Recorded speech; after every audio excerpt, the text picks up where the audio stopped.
Okay. As we get more people coming in here, thank you guys all for coming. Really appreciate your time. Whether or not you guys actually have a season going on right now, I'm not sure. I think everyone's in a little bit different of a situation. Right now, I'm setting this up because my season got canceled, and I figured it would be something to stay busy here and hopefully help you guys out a little bit. And so we got 3 different sessions over the next 3 days. Today we'll be talking about serve and pass with Mike Henchy here. Tomorrow is going to be on offense, and then Wednesday will be on defense. And so I'll be recording these, and I'll be sending out the link to all of you guys that indicated so on the registration after Wednesday, trying to get it uploaded to YouTube and just send out links from there if you guys want to go back and watch anything. So we're going to try to keep this to about an hour and a half each day here. As we go on, please feel free to use the chat if you have any other questions, whether it be something we're talking about directly or something personal to you and your situation and your team. Feel free to jump in there. We'll address some of them live, and then I've tried to budget in some time at the end for some questions as well, and so we might be able to address some of those at the end as well. So first of all, my name is Jared Goldberg. I'm the assistant men's and women's coach at Harvard University. And with us, we have Mike Henchy. Mike, if you want to introduce yourself, tell us a little bit about your background, and we'll go forward from there. Sure, yeah, like Jared said, my name is Mike Henchy. I'm a assistant coach at American University. I actually happen to work for Jared's father, Barry. He's been here 32 years, 32 seasons. Before coming to American, I was up in the Northeast as well at Springfield, Massachusetts, working on the men's side. My first season in American was this past fall. Like Jared, our fall has been postponed. We hope not canceled. And we're looking forward to hopefully getting back together in the gym and getting ready for a spring season. But my playing career, I was at Ohio State. I played 4 years there. And while I was at Ohio State, I was actually able to be a member of the junior national team and do a little bit of international competing as well as Division I men's volleyball. And then after I was done there, I played a year overseas in Greece before returning and decided to get into coaching. And I've had a pretty fortunate coaching pipeline so far. I've worked for 3 pretty great coaches with long tenures and a good history of winning. So I've learned a lot from those and learned a lot from things like this too, just hearing different opinions and different voices. So happy to be here and try and share as much as what I know with any of you that are looking for new and different ways of teaching some skills. Yeah, so looking through the registration list, we have a really wide variety of people and coaching experiences and locations on here. We've got some first-year head coaches here, or coaches, and we've got some people that have been doing this for about 35 years here. And so we're going to be trying to touch on some of the basic as well as some more complex, advanced coaching ideas as well. Also, I know all of you guys are spread out a little bit. We actually have 27 states represented, and then 5 different countries represented on this call as well. I don't know if these people are on here, but we've got people from Belgium, Sweden, Canada, South Sudan, and Kosovo signed up for this session, potentially just getting the links. I don't know about time zones, but thank you guys all for coming. Really appreciate it. So Mike, let's start talking a little bit about serving. If we were going into a camp, which is we're about that time of the year right now. If we were going into a camp right now and you were teaching a beginner how to serve, what are the keys that you're focused on, and how are you teaching that? Yeah, so I'm really just evaluating where they are first, because you're going to have, even with a beginner, different levels of athleticism and ability to get the ball over the net. But really, if I'm teaching them the skill, I'm going to really emphasize a toss first. Having them trying to toss with their non-hitting hand, getting that arm out in front of them, and just even practicing little lifts. Big thing with tossing is just being able to keep your toss controlled and really only as high as you need to swing. You see a lot of really high tosses, and at that age, especially that strength, they're going to have some issues making contact. So starting them close to the net, getting a toss pattern down, getting that toss to be consistent, and then just kind of letting them hit and not really worrying about if the ball is going in or out or where it's traveling, just hitting the ball overhead, getting that repetition. And obviously if they start getting better, or if they're already at a higher level, you can start moving them further from the net. But before I even worry about any kind of float on the ball, any kind of hand contact, I'm going to look at that toss out in front, footwork a little bit. I like to try and keep it as simple as possible for them. So have them work on just the toss, and then, okay, if you're going to throw a ball, do you step or do you keep your feet still? And breaking down the skills into something that might be a little familiar to them.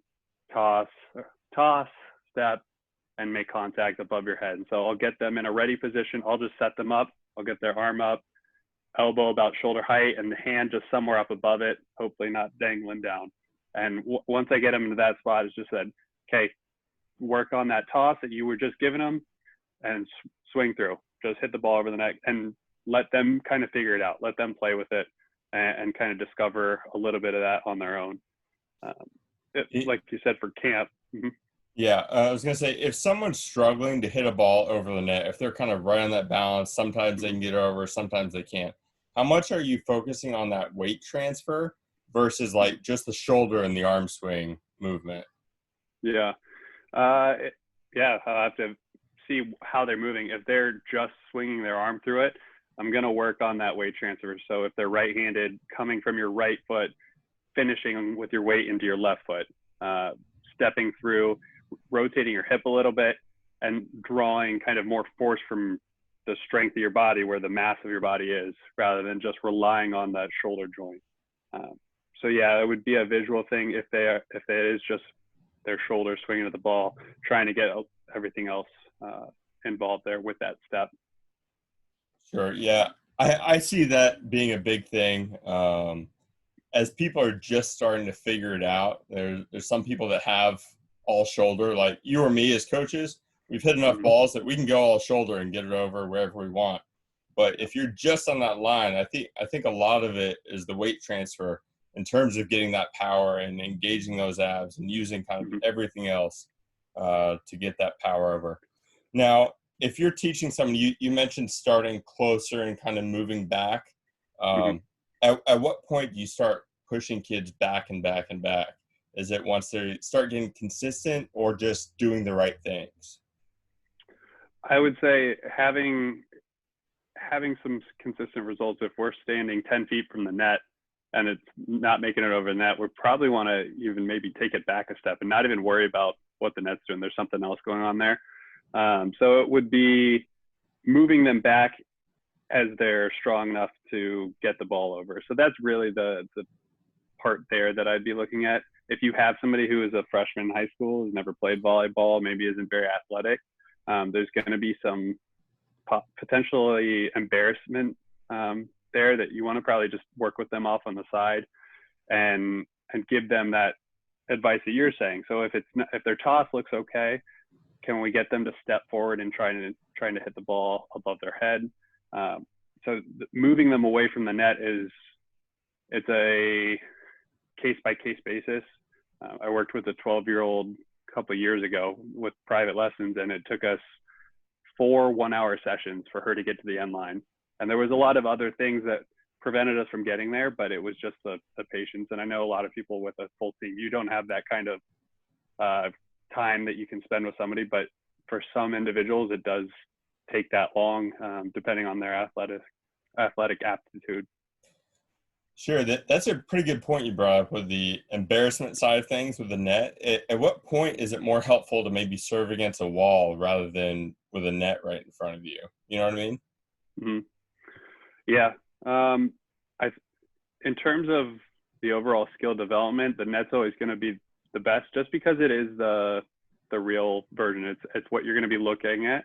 But yeah, there isn't really a bad dividing line. If you have tape that you can put up on a wall, so there's still a visual aspect to them because you don't necessarily want them burying a ball at 6 feet high on a wall and then going to the net and ending up frustrated because it looked like they were doing things okay. So having some sort of visual feedback is pretty important to that learning process, I believe. Sure. Yeah, makes sense. So let's talk a little bit more. So we talked about the weight transfer, the arm a little bit. Mm-hmm. Now talk a little bit about hand contact and what you're looking for and different things you teach there. Yeah. Hand has got to be big. So I like to use the word tight, not so stiff. It's not forced, but just if I give you I'll give them a solid high five a lot of times, and I'll say, hey, don't let your hand break, and let's do that. Okay, that looks good. And then I'll try to emphasize using the heel of their hand. It's the closest to your wrist joint. It's the strongest part of your hand. And I try to explain to them, this is what you're aiming for. And if you miss by a little bit, it's good. You got all this space up here. You can make up for it. Hopefully we're not hitting the wrist too often, but even there, you can still get a serve successful. But really emphasizing a big hand and then keeping that hand firm as it contacts. Again, I'm not necessarily looking for a float off the bat, but if somebody's easily hitting the ball into the court, strength isn't an issue. I'll have them start to work on hitting the ball a little more squarely behind and trying to get that ball to float and letting them kind of feel it out and asking them what they're seeing versus what they're feeling. Hey, the ball had spin there. What way was the ball spinning? Okay, it was spinning clockwise. That probably means what? And a lot of times you have to help them fill in the gaps because, hey, you hit the ball a little more on the right. If you want it to float, you've got to hit it square behind where the force is going into it. So you can go in depth if you want, but quizzing them, allowing them to be the self-teacher in a way, asking them what they're seeing and what they're feeling. Yeah. It's really hard for them to self-evaluate their weight transfer, but it's really easy for them to self-evaluate their hand contact on the ball. Right. They can see where that spin is going, whether it be behind, left, right, on top. As long as they understand that that spin is telling them exactly where they hit the ball on their hand, then how to self-correct that is really good. Because, I mean, as coaches, I mean, what is it? One of us to every between 6 and 12 players. So we can't help them out every single serve. And that self-teaching is pretty important. All right. I see it. Yeah, go ahead. Sorry, I got a question in the chat here. I think it would be good to touch on before we go further into serving. It's just asking about if a player is having trouble with a overhand serve, if I would just have them serve underhand to be successful with it.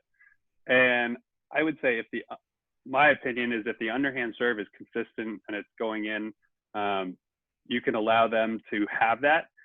But when you're practicing the skills, you should really be working on an overhand serve to develop it to a next strength. Because if you allow that player to only use an underhand serve, as the game gets a little bit more competitive and faster, they're really not going to be able to catch up and they're in a deeper hole than where they started. So sure, if you're playing 6-on-6, it's not quite there, the confidence isn't there, allow them to go to what they feel like they can be successful with, but training 90% on that overhand to get that down. I don't know what you would say. Yeah, I completely agree. I think the beauty of sport in general is that it teaches people how to fail. And so it's okay if someone fails at it. As a coach, our job is to help them succeed eventually and make those steps and teach them how to fail successfully in order to get better at something. So I think going back to the underhand serve in a lot of cases is trying to play it safe and not really pushing them to be better. And so I mean, we can ask this question in the next couple of days to some other coaches that are on as well, in a lot of different skills. And I think a lot of college coaches are saying, let's push these athletes to try to do the next best thing, to try to get them to fail a little bit more earlier so they can be more successful later. And I think the underhand versus overhand serve conversation goes right into that. So, Right. Is there another question? Go ahead. Yeah, some engaging core muscles is a part of weight transfer by itself. Like you said, or like Kathy, you mentioned here, some people are struggling to even sense and engage their core. I would give them just something actionable. Don't tell them to engage their core. Say, hey, rotate your upper body. And as they're doing that, the core is such a natural part of how we move that for a young kid especially, I'm not necessarily going to have them tighten up their core. It's kind of counterintuitive, actually, if you want that core to be moving and flexible and pull in a certain direction. If you can make it actionable versus training them to do something. So one thing that I have coached in the past is doing hip activation to get that core going. And you can do ball throws, anything that where you're breaking it down. You can have them throw a volleyball to each other where they're going to step off their back foot, land on their front foot, and as they're landing on that front foot, they're focused on their hip coming through and then their arm throwing the ball. And so that's one way of just giving them a target, a visualization, rather than an abstract idea that they haven't really had to think about that much with their core. Yeah. Now, kind of along the same lines of the underhand versus overhand, at what point do you start to teach in just a standing overhand serve versus a jump float or a jump topspin serve? And can you kind of go through how you teach someone for the first time to do that? Yeah, getting into a jump float. I mean, the reasons for anybody who wouldn't know, that the advantage to having that jump float, I might be even getting ahead of ourselves a little bit right now, but go for it. Yeah, the reason for having that is just having a higher contact point is going to allow that serve to come at a flatter angle, which makes that harder to read. And it potentially gives your player the ability to hit the ball harder too, because they can hit it either flat or at a downward angle. So depending on what you're trying to get from a server, it is a good option. As soon as a player is at even an adequately comfortable position with their standing float, overhand float, or overhand serve, maybe it's not even quite floating perfectly, but if they can comfortably make that, I'm going to start working in a jump float. And it'll be the basics of it. They may not use it similar to the underhand overhand. They may not use it when they're keeping score or something, but starting as soon as they can, or as soon as they're able to, so that we're taking advantage of kind of the young moldable brain there and how that works. And so different players are going to want to go with different techniques in terms of a jump float. And so there's a one-handed toss where they're essentially going to do their standing float. They're going to be set up here. They're going to approach, whether it's 4 or 3 steps. There's a lot of variance in that jump float. For the very first time, I'm probably going to teach this player, hold the ball out like you normally would, get your arm up, and then you're going to step like similar to an attack. You're going to take a left step, and then you're going to toss the ball, and you're going to go right, left, and finish. And so this is obviously predicated a little bit on knowing an attack approach or knowing some sort of footwork prior. If there's no footwork, then that's coming before we get to a jump float at all. My jump float as a player was a 4-step.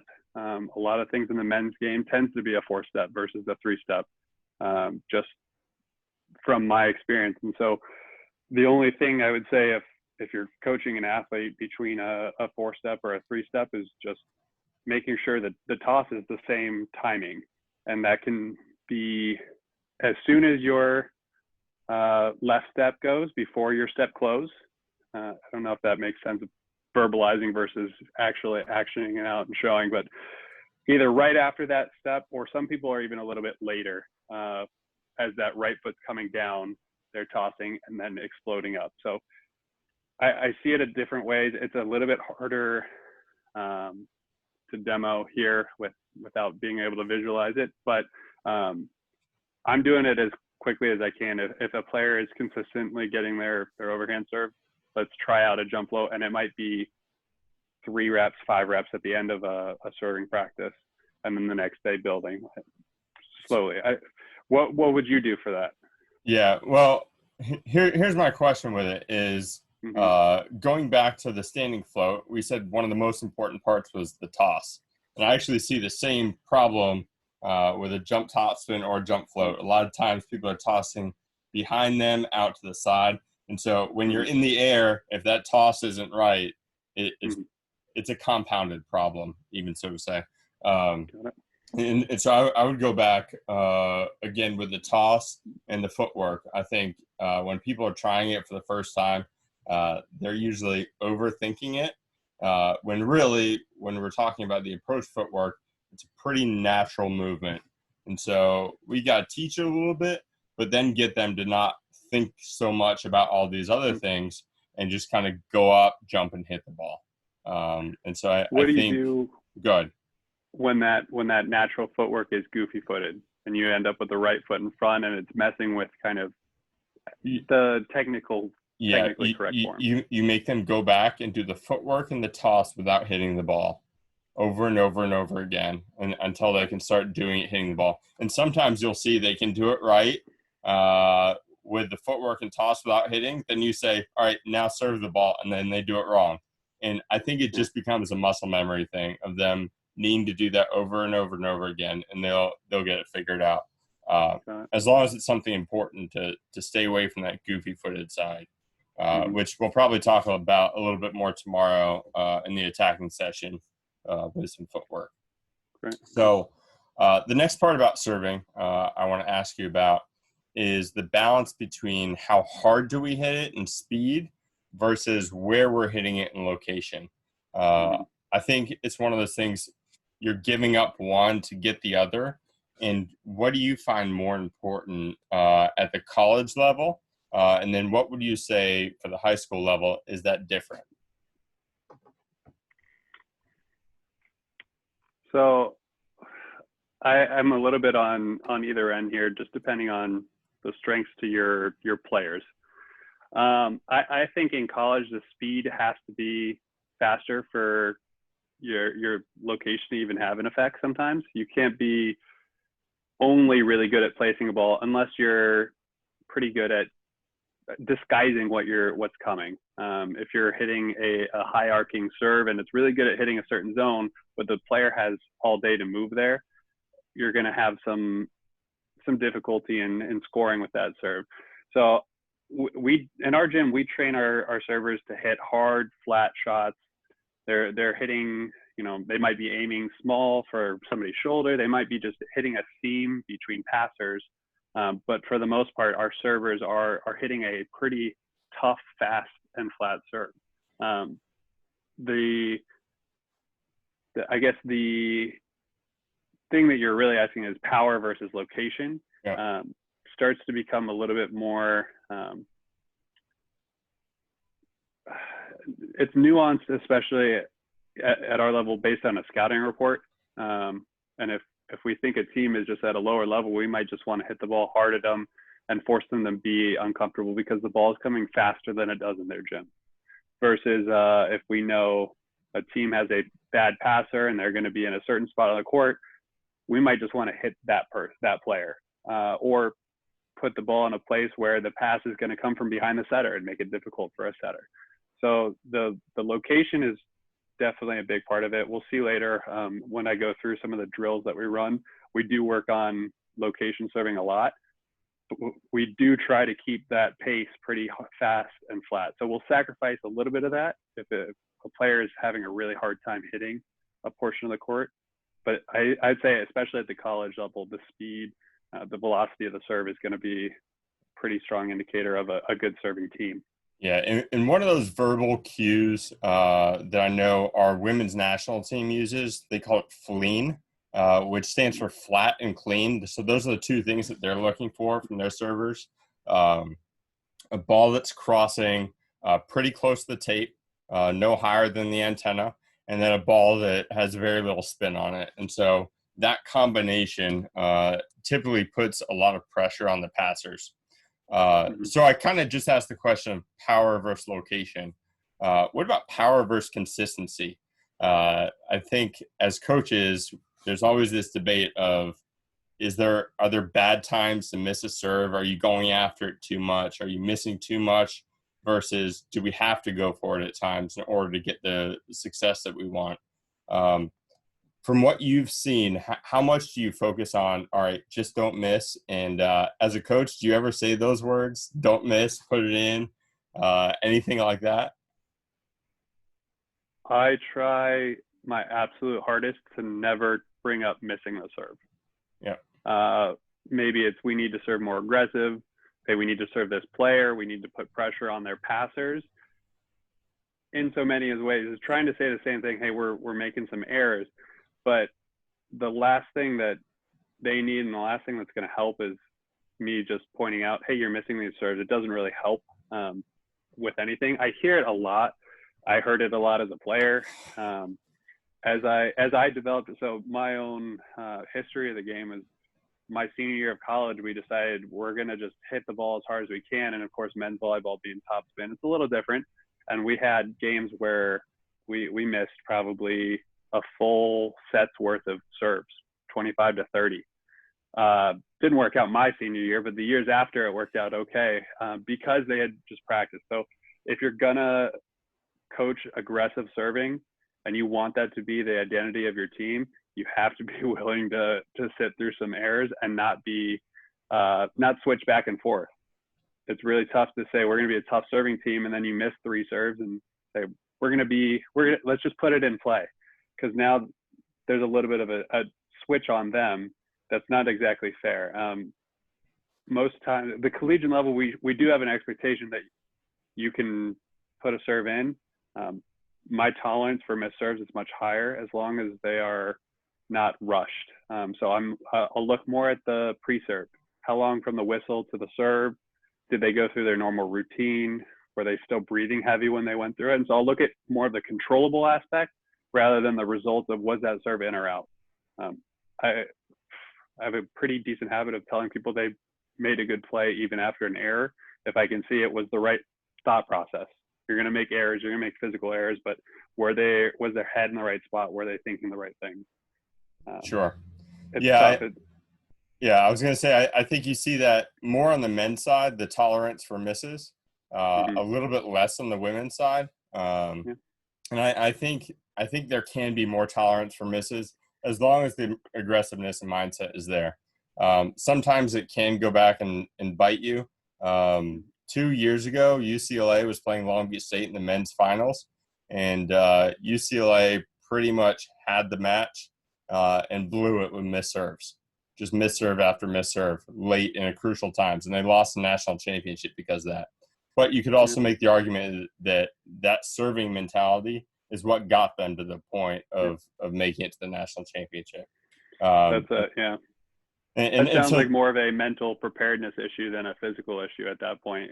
Big stage, sure. Big game, and being comfortable with who you are as a team. For sure. But we definitely this year at American, like you're saying, the difference in aggression and how you're serving. We had games where we were missing too many serves, and I'm not saying it's good to miss serves by any means, but just how I phrase it and how I work with the players is going to always reflect trying to give them something to work for versus telling them what they already know. Doesn't help for us to go in the huddle and say, we missed 12 serves. Okay. Now what? We're in the middle of a match. So for sure. Yeah. As a coach, I think we're trying to take pressure off of our players and saying those crucial words of don't miss or we're missing too many ends up putting more pressure on them and ends up kind of messing with their heads a little bit more. Would your move be to put in just a different server, though, too, sometimes? Maybe a player is struggling from the end line. They're playing okay in other parts, but using those substitutions to effectively change your serve strategy without really changing. For sure. I think most games, most of us don't use all of our subs, and just a 1-point serving spec or however long that person can go on a run can absolutely be a valuable thing for your team, as well as giving that person a role on your team. Sometimes we get into the same 7 players playing most of the time, and we're constantly trying to find roles on your team. And I think that serving job can actually be a pretty crucial role for someone on your team, someone on your bench that you as a coach can definitely consider. So. All right, let's move on a little bit. We're about half an hour into this. Let's move on to passing. What are your keys for teaching a beginner how to pass? Yeah, I'll teach them basically on 3 different key principles. The first one is getting their feet to the ball. There's different ways I'll work on footwork, and we can break that down too. Keeping the ball in front of them and having strong arms or a strong angle to the target. So feet to the ball, keep the ball in front, strong angle to target, or what I'm going to really focus on. And I'm going to introduce that player too to kind of the idea of what we're trying to do with that pass. We're setting up a setter. And so if they're brand new to the game, we're say, hey, we're going to aim for the middle of the court, or for most teams, slightly to the right of the middle of the court. If you're facing the net, just right of center is where we're going to aim. The skill breakdown from there, I don't know, did you want to touch on some of your key concepts before we go into how you would maybe break down those skills? Yeah. When I'm working with my college team, a lot of the passing work actually comes with video, and I'm gonna screen share in a second and pull up some video. I'm looking for some feet movement. One of the big things I'm looking for is balance. I think a lot of times, especially in the women's game, where you actually have time to move your feet to the ball, sometimes we can get caught high standing up, off balance, falling forward, left, right, and that ends up turning off the angle of our pass. And so a lot of times I'm looking for feet, balance, and then finish to the ball. And so really setting that angle and putting it right to target. I like a little bit more of a middle of the net target rather than to the right. Because if you end up missing a little bit to the right when you're aiming for the middle, I think you're in a good spot. If you're aiming for right of the middle and then you miss farther right, statistically your side out percentage or hitting percentage goes down a fair bit. And so we try to stay out of those zone two passes. Now, how much can you explain, first of all, what the idea of midline passing is versus angle passing in terms of where you're taking it on the body? Yeah, so the midline passing is a focus of getting your feet to the serve, and essentially, if you were playing basketball, you're taking a charge. It's within. I try not to think of it too much as directly through your sternum, middle of your body. Although that's I think a lot of people's ideal is straight down from there between your legs. But really, within the shoulder width frame is probably close to about a midline passing. And it's actually cool. There's a study done on international women's volleyball teams. They looked at over 3,000 serve receive touches, and 69% of those passes were in that range of the body. So at the highest levels, players are still able to react. I think they measured it was something around a second from serve contact, the passing. And so if the ball at that level is moving fast enough and the best players in the world are doing that, that's kind of the initial starting point. You want to get close to the ball. And I think, for my opinion, when I'm teaching someone, I would say, get the ball to the target. We'll figure out the rest. We're going to try and build that skill to reflect that. And so the difference between a midline versus an angle is a lot of times people that are coaching only to create angles, they're trying to minimize movement with the body. They're keeping it simple, just use your arm. So if the ball is to my left, I'm not going to take 1.5 steps to get there. I might take one step, open up, and I'm going to get my arms out and just create a strong angle here. And there's people that try and go back and forth on which is better. And really what it comes down to is what your player is best at doing. But for me, the evidence there of the best passers in the world getting close to the ball shows something. It wasn't a conclusive study of why they're doing this or why it's better. But my initial hypothesis is just you're going to be stronger closer to your body than further out. And you're going to be probably reading that serve better if you're able to get closer. So it might just be a correlation with pure athleticism, that hand-eye coordination, the reaction speed. But the main differences in midline and angle passing for me are just how much footwork is involved in the coaching of that skill. For sure. And I think part of this discussion changes based on the level that you're coaching. And that really has a correlation to how hard the serve is. And so if a serve is nice and high, we've got plenty of time to really get our full body there almost every time.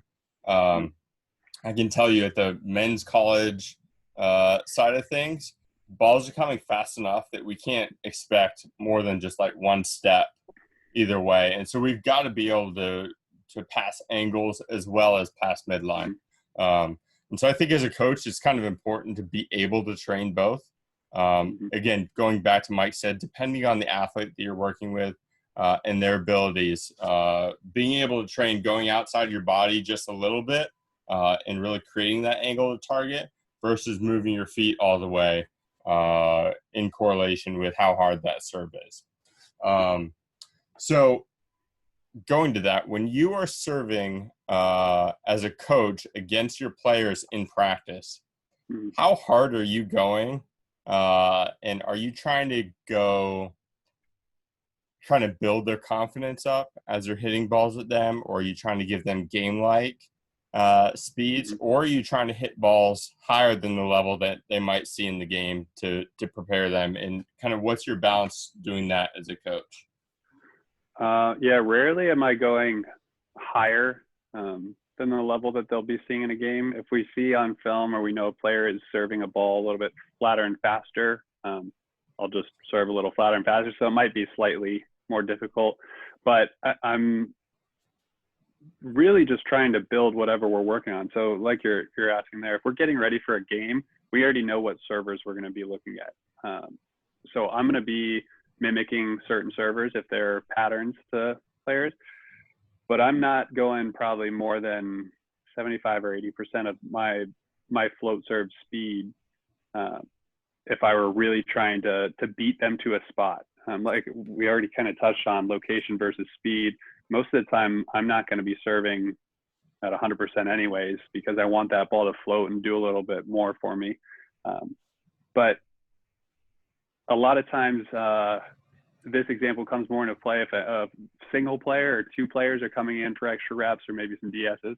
We always, in our gym, we tend to really just have our players serving to our players. We can maximize the reps that we get in the gym by having our own players do something. And if we have to step in and kind of help compensate, then we will do that. But for the most part, if I'm trying to develop them. So it is a little bit more on the confidence side. That being said, there's a lot of errors that still get made when I try and put a ball to an okay place. So it's more, am I getting them to move the direction that I want them to work on moving? If it's passing an inside seam versus a seam to their left or in front or back behind. Most of the time that I'm serving, it has a specific purpose. We're working on passing a ball that's deep towards your chest, maybe opening up, maybe using your hands, or coming in short. So I think we can test our players with our own players. I don't try to beat up on our players too much in that sense. Sure. So you brought up a good point there, passing with our hands. On the women's side of the game, I don't see that many women really taking serve receive balls with their hands. On the men's side of the game, I see a ton of it. Our men's team, all of our guys are standing against float servers at about 11 feet and taking everything with their hands. Talk to me about the value in that and when you would encourage really training and pushing to try to take more balls with your hands versus just platform down low. Yeah, we tried to work this in with our players this year, and it ended up we didn't have too many instances where our players were forced to make a play overhead.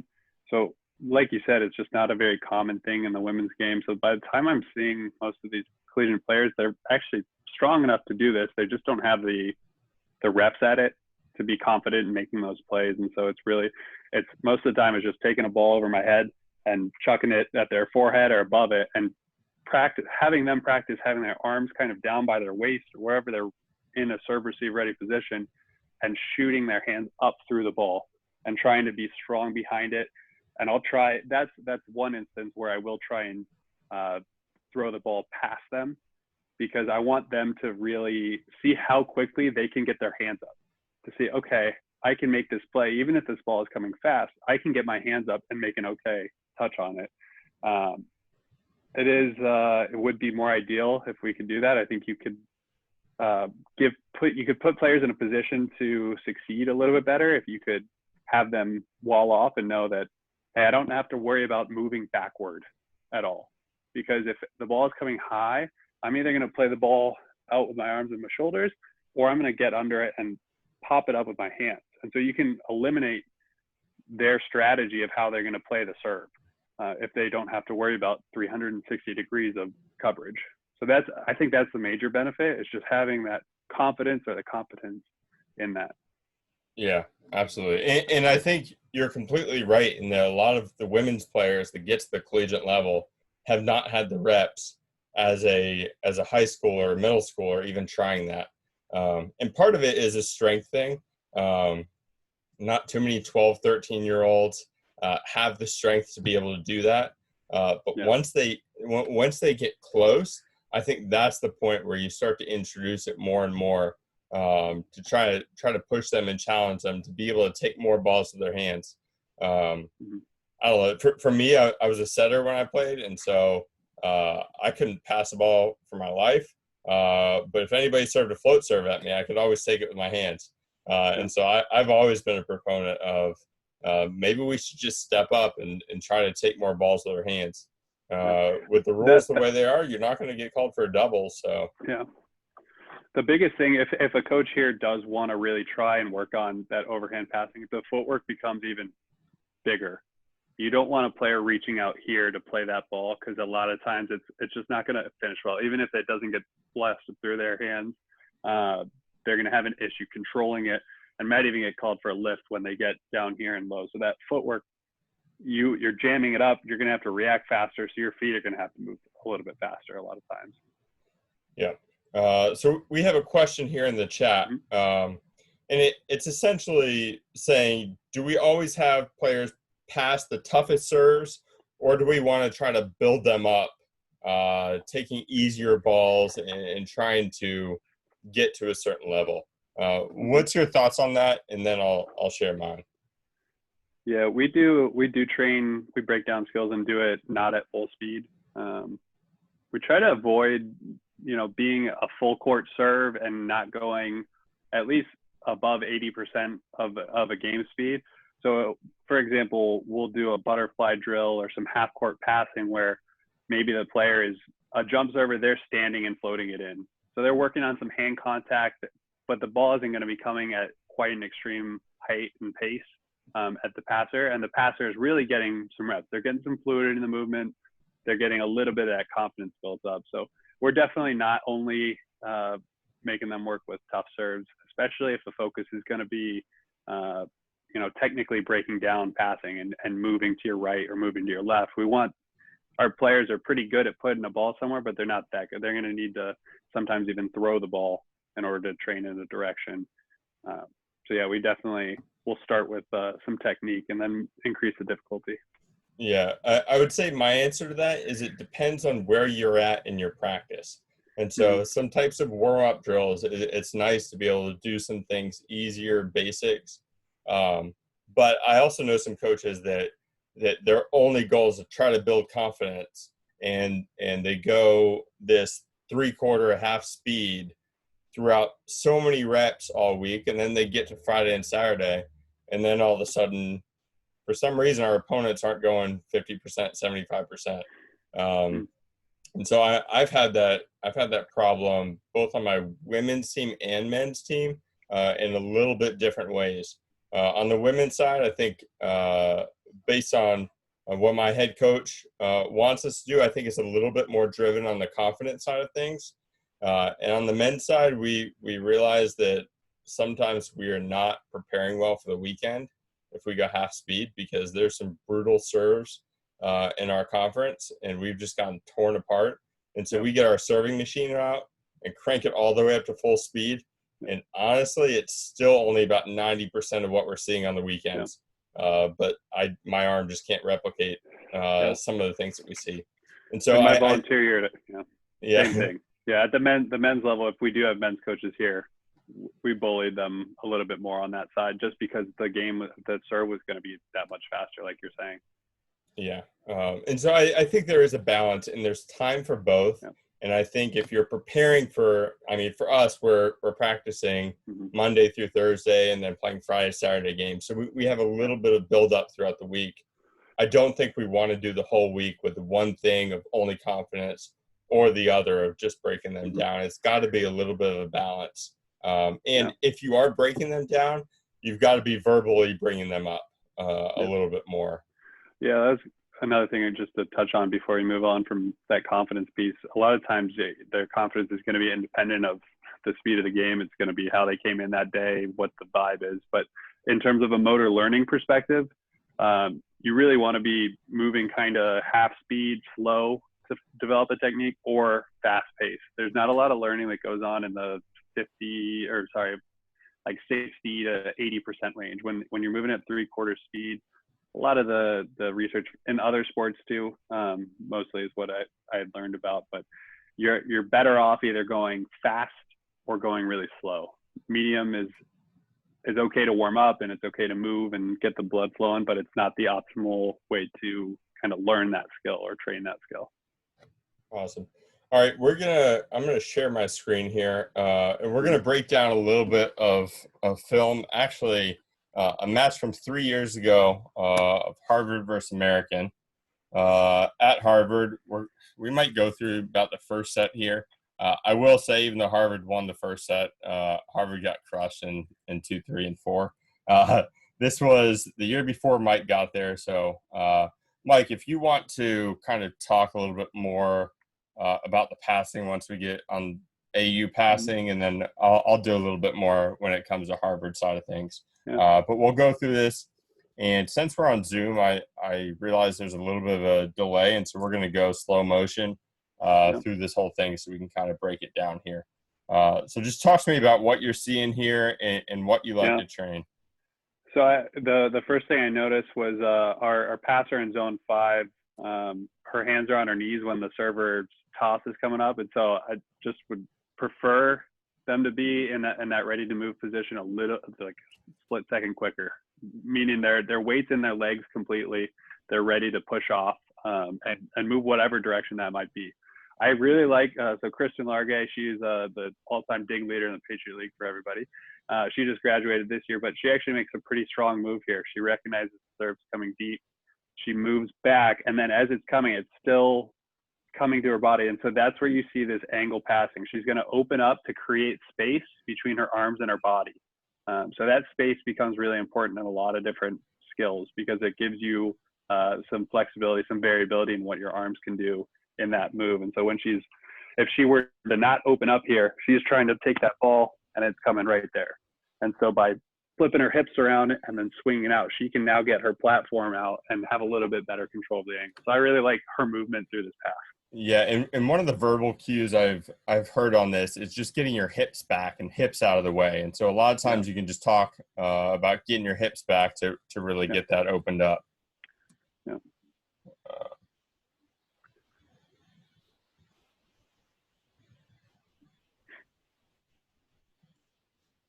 So I think right here we're standing up a little bit too much. I don't know if we talked earlier about this, but we really want just to be in an athletic balanced position.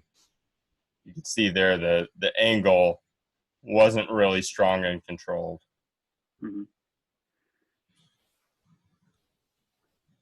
And pretty good starting position. You can see, actually, if you want to bring it back a couple seconds there, you can see Kristen actually, her shoulders are going to shrug on this pass. And so what she's doing here is as that ball comes in, she's adjusting that angle at the last minute. She's taking a little bit off that ball because if her arms stay out, I think she's getting caught a little higher. And so that's going to be a higher level adjustment, but that's something that again, that space is going to provide your passers there.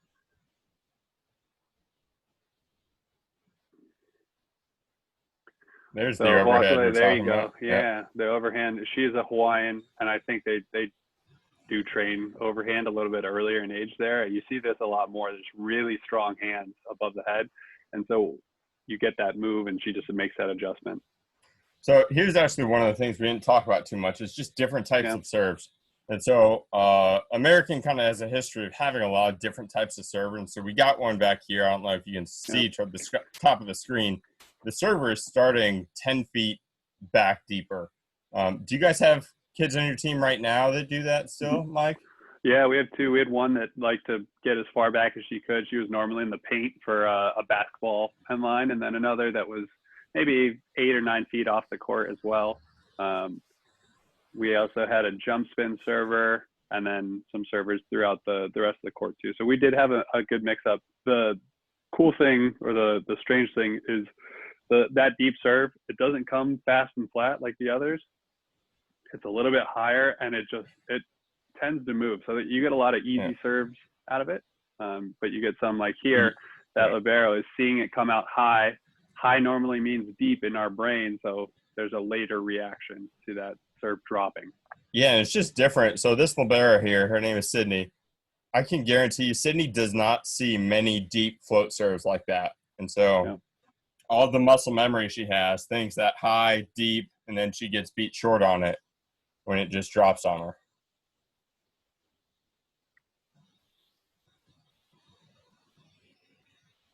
So here, if you pause it real quick, you see all of our players are actually kind of squared up to the server. This is a preference thing, but we tend to coach it as well. Just having your starting position always kind of being neutral to the server, unless you have a player that needs a specific alternative to that. So just being ready, your attention's there, your focus is there. You're ready to move in a bunch of different directions that way. And again, walk away, just making a move natural to her. I mean, that's a ball that I would say she very easily could have made that move back and gone platform. She goes aggressive at it with her hands. Yeah. And you see the pass is maybe a little low, but it's to our target. We get a quick swing out of it and score. So it really, I mean, it'd be great to have a bunch of passes like this, because she has no fear of being beat deep. And so she's going to be really hard to beat short as well. And good. No, that's about it. I was going to say, and honestly, the speed of that pass right there, as long as it was high enough, our Harvard middle was not ready for that speed. And then she gets completely beat into a one-on-one situation here. Yeah.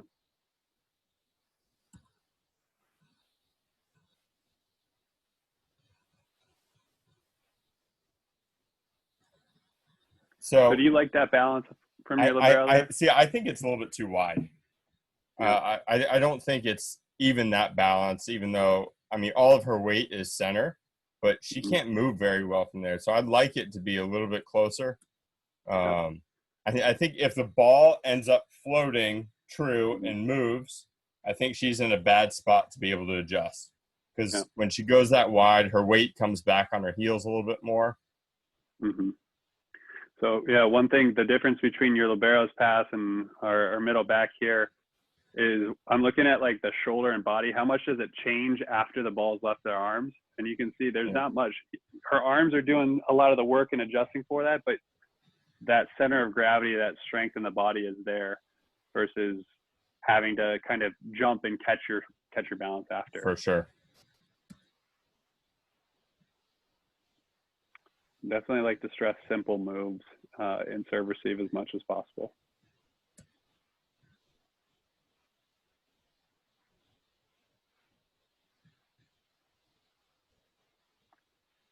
So that is contrary kind of to what we're saying. You can see she gets caught making a move to the midline and then realizes it's too high up, and she doesn't have that same confidence with her hands. If she has that confidence, she can just come up and play that.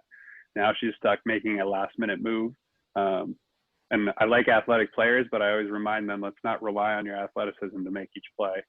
Try to make some techniques there. Whenever you have a passer finishing like this, and that's her finish on the ball, I mean, might be in play, but it's not a particularly great pass. Yeah, we've got one option there.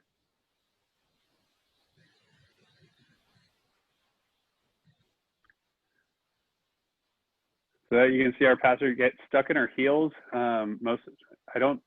The serve is flat and it's tough, and you can see it's floating and it's moving to a seam, which is a big thing that I like to focus on. So she is having to cover some empty space there. She holds her platform. She does her best to get that ball to the target and ditch it afterwards. But ideally, I think you'd like to see her with 2 feet down and sticking it kind of right off her left leg there. Maybe not to her midline, it's in the seam, but something a little stronger that doesn't take her onto her side. You can see she's on her heels because she ends up on her butt versus on her front side of her hip there. Again, and if I'm in film with this player number 1, her name is Isabel, this finish, right? Anytime your arms are really breaking like that, I think you get in trouble, and it's not really a strong move.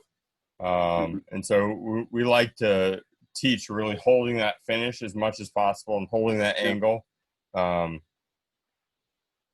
If you go back to that one, what would you tell her she could do to help herself out to not get into that position in the first place?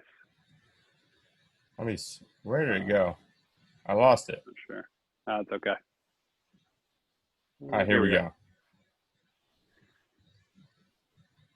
I think it's a feet thing. So look to see. Okay, so the serve was here. Okay, she made 1, 2, 3, 4, 5, 6, 7, 8, 9 steps there.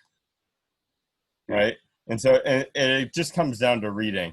And so she did not read that ball where it was going to be. So she had to make this last second jump at it rather than recognizing where the ball was going to be, moving our feet, and keeping it in front of us a little bit more. I see Ben asking any particular preference in addressing seams with your team. Do you guys go seams left all the time? Is it based on where the server is? Do you split seams?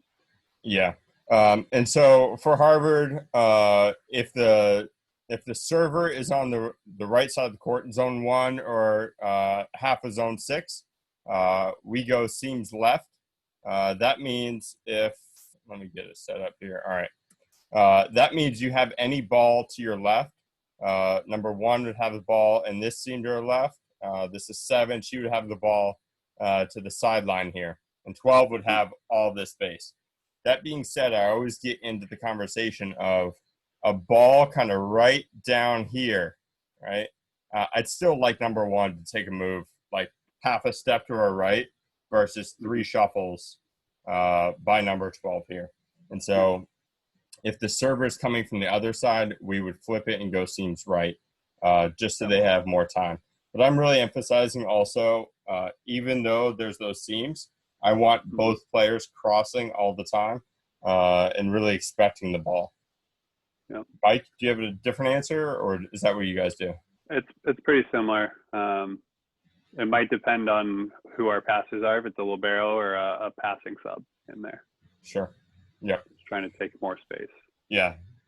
Definitely could be a way to cover some weaker passers as well. Mm-hmm.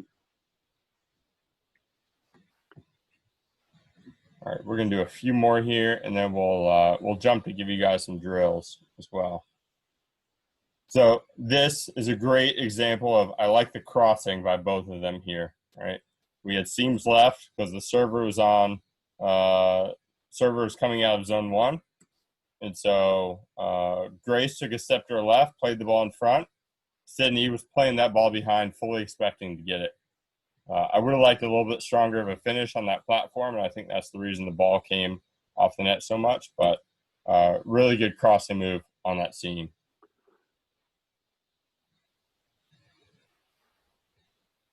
And so here's a good example of on the contact, right? This might be Grace's seam here. Grace is a front row attacker. Sydney is a better passer. Sydney's just going to step up and take that so Grace can go hit. Yeah. And it just helps our whole offense out a little bit. Yeah, one thing we started to do this season just in our training and practices was each serve having all 3 passers take their first step. So wherever that serve is going, you're reacting as if you need to go play that ball. And so obviously if it's in zone 1, the zone 5 passer isn't going to run across the court and take it. But so they don't get complacent in how they're receiving that serve. Sure. We're back. One more point on this overhead. As soon as you get outside your body, whether it be left or right, I think it becomes very difficult to have the strength to play that. Yeah. So when you're teaching overhead passing, you got to be able to move your feet and take it in front of you a little bit. If you get beat behind your head, ball's going to go through your fingers, as well as left or right. It's going to shoot out, and you're not going to be able to control it quite as well there. Yeah, you can see her. She never gets enough steps to get under the ball, and then she's caught leaning through it. Really, it's just one step that actually goes somewhere. and then falling through. So that was, again, it's a reading issue there. Yeah. All right. I'm going to stop the share here. Want to leave a little bit of time. Mike, we have a few, you have a few serve and pass drills that you've put together. You want to share your screen and kind of go through those as different ways, different ideas that can help us with the training aspect? Yeah, let me get this up here. So a lot of our drills stem from the same place. So it's not letting me touch this now. Is that showing up all right? Is that showing the PowerPoint? Yep. There we go. So just in target serving games, the idea here is just getting them reps in places that are going to score at a higher rate. And so the seams are marked there in blue. A lot of times coaches really emphasize serving, the zone numbers, which is good. It's value in aiming that serve. But really, if you can serve into a seam, you're forcing players to make a move as well as actually getting and passing the ball. And so if you can add that movement we saw in that Harvard AU game, if they're not moving their feet well, they're going to have a tough time getting a good pass. So really emphasizing serving those seams. For this, we can put, a coach you could go out there and stand there. You can use cones, you can use the ball carts, but giving them a visual of where the passers will be and then not hitting that visual passer. And then we do a lot of corner serving as well. So we'll do points. We'll maybe split up into 2 or 3 teams, depending on how many courts we're using, maybe sometimes 4 teams. And we'll just have a coach stand on the end line and basically mark off whether a serve was kind of deep into the corner. And these are pretty simple. This isn't so much of a crazy drill as much as just areas that we emphasize in our gym. But those are spots that we really focus on. Again, we are a serve fast and flat, or like you said, that clean, fast and or flat and clean. So we will work on serving short, and those games will kind of look like this. So around the world, this is more in your zone 1, 2, 3, 4, 5, 6. The best way that we do this, it's a lot more fun, is we'll play hit the chair. And so we'll have one chair on the court. It'll start here right in zone 1. Sorry, go back. Zone 1, a player first has to hit the chair. If a player hits that chair, they're going to go then sit in that chair. And then their team has to hit a ball to them. They've got to catch it cleanly, not off a bounce, anything like that. And then that player is going to move that chair up to zone 2. And so you're having to hit a zone twice. It adds a little bit of a time element, and it makes it competitive. We're always looking to how to make our drills competitive. For around the world, obviously, just based on what you have in the gym, you can use carts, cones, players, water bottles, anything to just emphasize a target serve and just get them comfortable with knowing those zones, especially at that younger age, as well as gaining some of that skill to hit to those zones. And then, so I realize there's some newer coaches here. So this is what we're going to call the butterfly drill. And the blue arrows are ball travel, and the black arrow is a player moving as well. So blue is the ball and then the player. Black is the ball and the player together. It's not traveling through the air. So the S is a server. We'll do this a lot of times starting off with throwing. So that server throws to the pass. Can you see my cursor when I'm here? Yep. Okay, so the serve over the net to the passer, trying to get it close, not trying to challenge. A lot of times, especially at a young age, this ball is going to drop like right here. So you're really emphasizing, throw it deep in the court, throw it deep. Have them stand up at the 10-foot line if they need to. Throw it deep. This passer then passes to a target who catches the ball, or at the higher levels, you can have that be a setter and actually work on some setting reps as well, up to you. That person will then take the ball and get in line behind the servers. So typically, we're going to have more than 6 players on a court. If you have 8, then you just have an extra server on either end, probably more than 8. So I like to make sure that there's a passer ready to come onto the court. So that would make this server comes to the side of the court and then steps in, and then the kind of normal progression flows where you would join the back of the line there.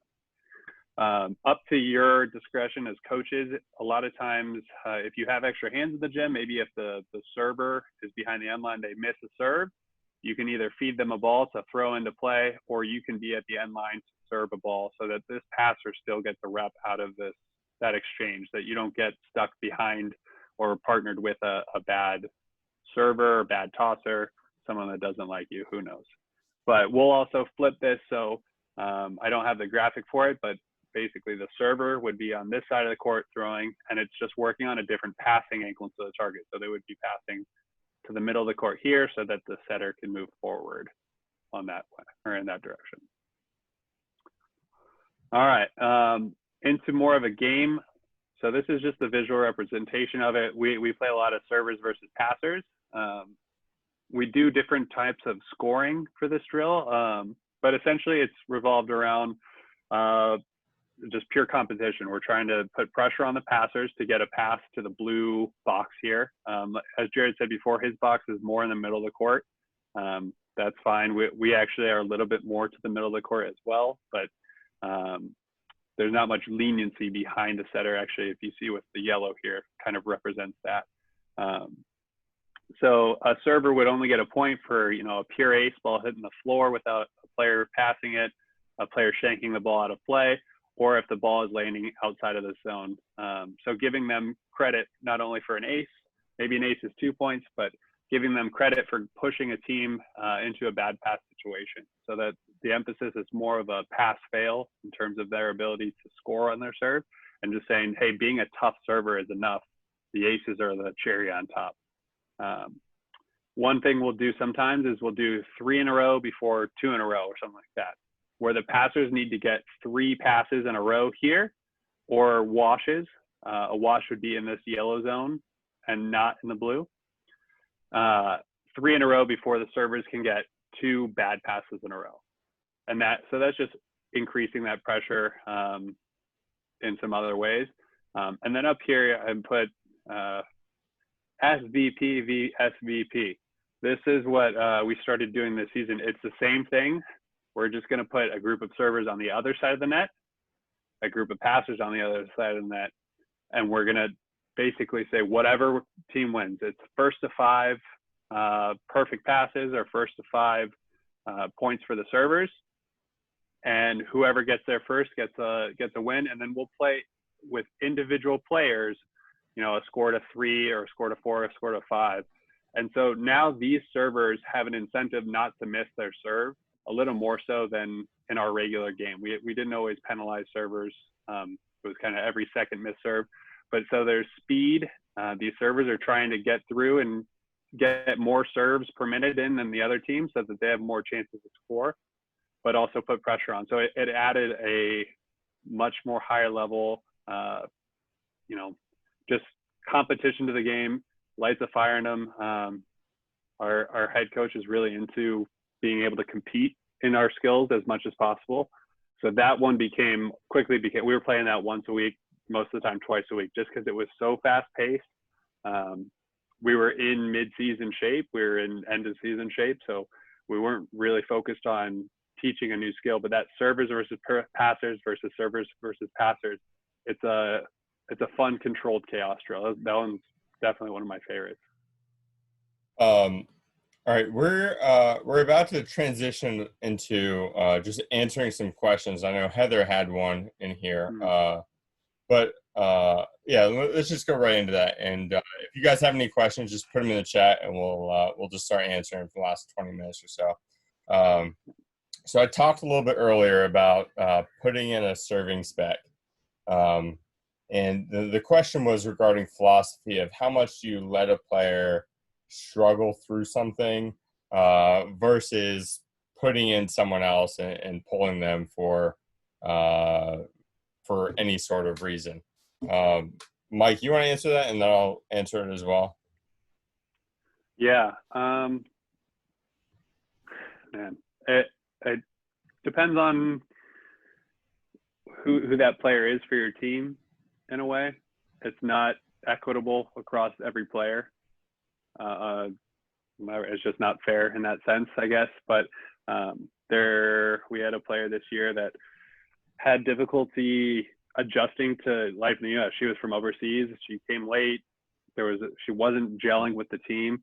I think if it had been up to me or the other sisters, we probably would have had a shorter leash. But your dad was like, "Hey, let her figure it out. She's here for a reason," and it paid off at the end of the season. I think we had some rough patches, and who knows if we would have even won those sets if we had a short release and said, "Hey, you know what?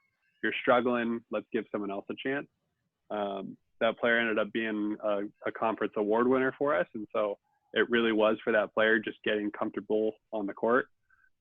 It meant managing a lot of egos outside of hers as well as hers too, because players are looking at the outcomes a lot. We've all been trained to look at outcomes, and I think our job kind of as those coaches is sometimes finding the balance of where we can involve letting a player figure it out. So if it's a really important game for you, and you have a player that's going to come out of the bench and help, by the end of the season, we had a lot more serve subs working in than we did at the end, because we had figured out who has that kind of ice in the veins, who's going to scrape up their elbows and get on the floor and make some plays. So knowing your team is going to really help with that decision more than a general philosophy. Yeah, I agree. And it also is knowing your opponent too. And so there are some teams, especially if we're talking about the serving side of things, there's some teams, if you give them a very easy serve, they're just going to side out you every single time very easily. And so that risk might be worth it to put someone in there who has a tougher serve than the person that you might have coming back next. And so I think, on my men's team, I had a couple players that were just like kind of get it in people. They would never score from us from the service line. And then we have a wild card of an arm on the bench. And maybe we put him in to serve to see if he can go on a run. But that wasn't as much as like a permanent sub versus a serving sub specifically for that. And then they would switch right back. I think it goes back to my point about finding a role for each players. We just got another question. What about subbing passers? I know quite a few coaches that a large part of who they pick for their starting lineup has to do with who are their best passers. And I think the answer for that question about subbing passers is it really has to do with who you have on the bench. And so if you have your best three passers out there, and you look down the bench and no one else would really do better, I don't think it's really worth it. If you've got someone out there really for their offense and they're just getting picked apart, I think there's absolutely a reason as a coach why you make that change and make that switch, depending on the matchup and the time and who you're playing. So, Mike, do you have any thoughts there? Early in the season, we just tested different players in that role. Can you come in and pass? Passing is one of those skills where you can get in your head real quick about your ability, and it's nothing to do with like even your readiness that day. If you're watching your teammates struggle with a serve and coach says, "All right, you're in," you're like, "Wait, but they were starting.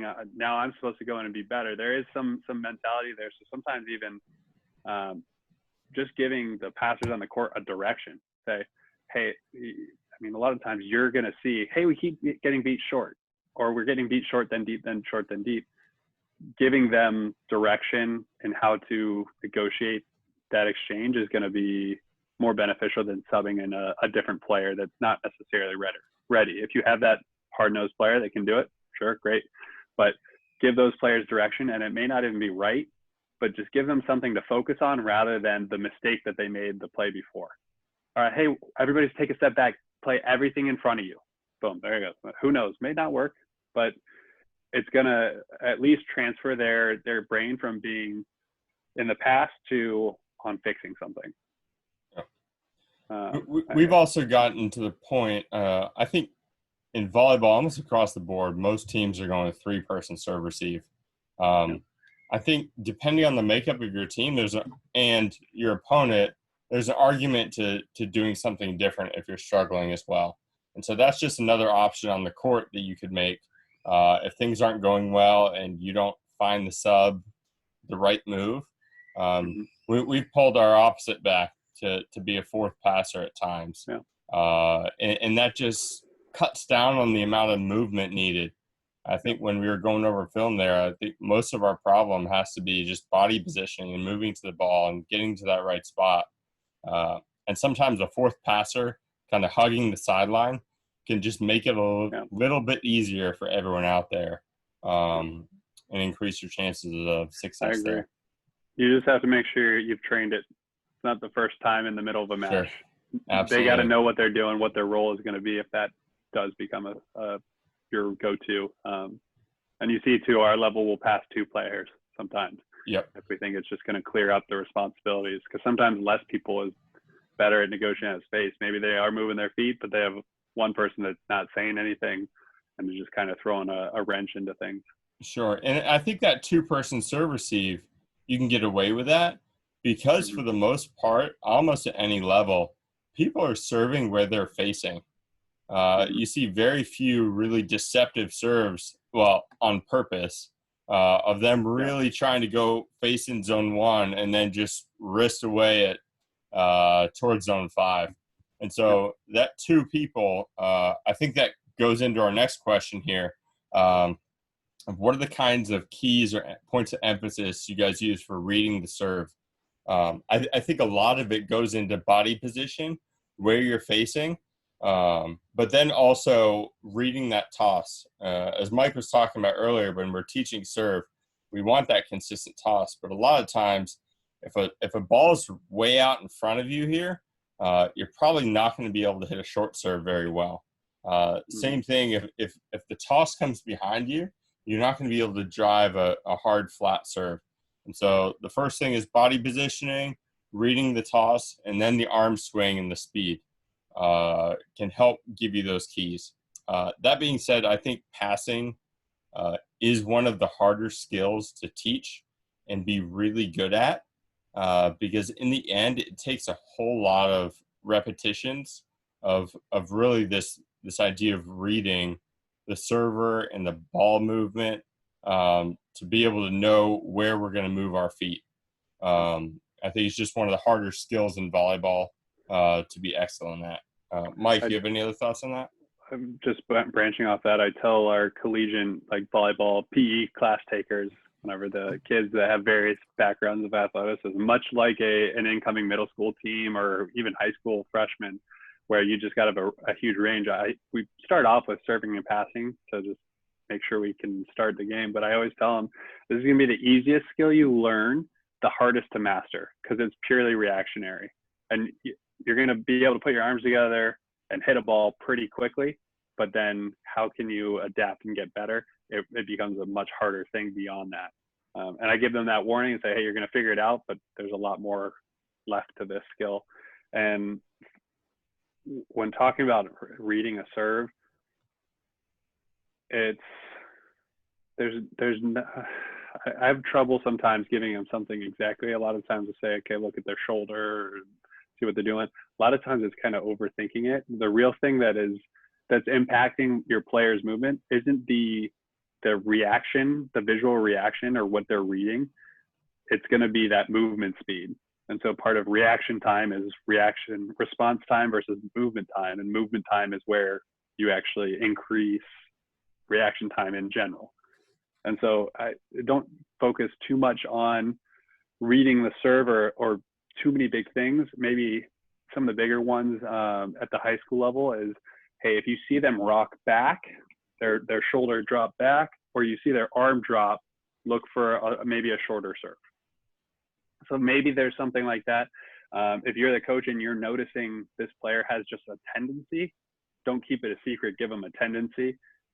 But most of that reaction is just going to be, like you said, the repetition, seeing it, not having to think about what you're doing, knowing that you just move to the ball, get there to the ball. So I don't have any special things for reading the serve. For sure. From the coach's side of things, what is your philosophy in terms of calling serves, in terms of telling people where to serve Do you give zones? Do you not like zones? And what does that look like? Yeah, our team, our other assistant called serve zones for players, and I think it works as a routine for a lot of players. They get back there, they get the ball, they look over, okay, boom, there it is. They can kind of visualize it. We went big into visualization of a serve, just picturing that ball going where you want it to go. I think my ideal situation is we cover a team's weaknesses in serve receive. If it's a player, if it's a seam, if it's in a certain rotation, and then my job would be to offer a reminder in the pregame, in timeouts, and really only calling zones if you see something changing mid-game. Letting players kind of see things and figure it out. If you feel like you have a player that can do that, is sometimes not sometimes, it is going to help that player become a better, more tactical server to kind of test things out on their own. I don't think it's wrong either way. But sometimes, I don't know, you never know. You could be talking to a kid on a bench and the server is back there ready, and now they're looking at a court not knowing what they're going to do. So if you're not going to give them a zone, don't be mad if they hit a zone that they shouldn't have hit. Sure. For those of you, I'm actually going to share my screen and draw this out. We'll see if I can do this easily. We're going to draw a volleyball court here. Mm-hmm. And so we've got the net, 10-foot line on both sides. All right, let's see if I can do this. So this would be zone 1. This would be zone 2, 3, 4, 5.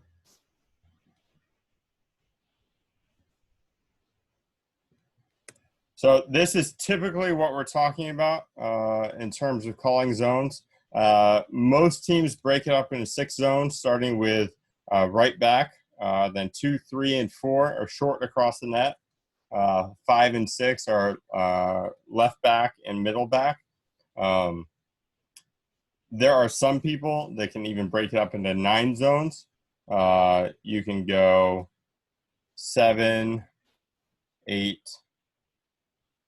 9 across the middle. And then I've also, just as another couple ideas, if you guys are looking to do something different, let me take back these. So if we have 3 passers here, 1, 2, and 3, we could call this seam 1, this seam 2, this seam 3, this seam 4. So a lot of times when we say, hey, serve zone 5, as coaches, we don't actually want them to serve directly at a player, right? We want them to serve to space.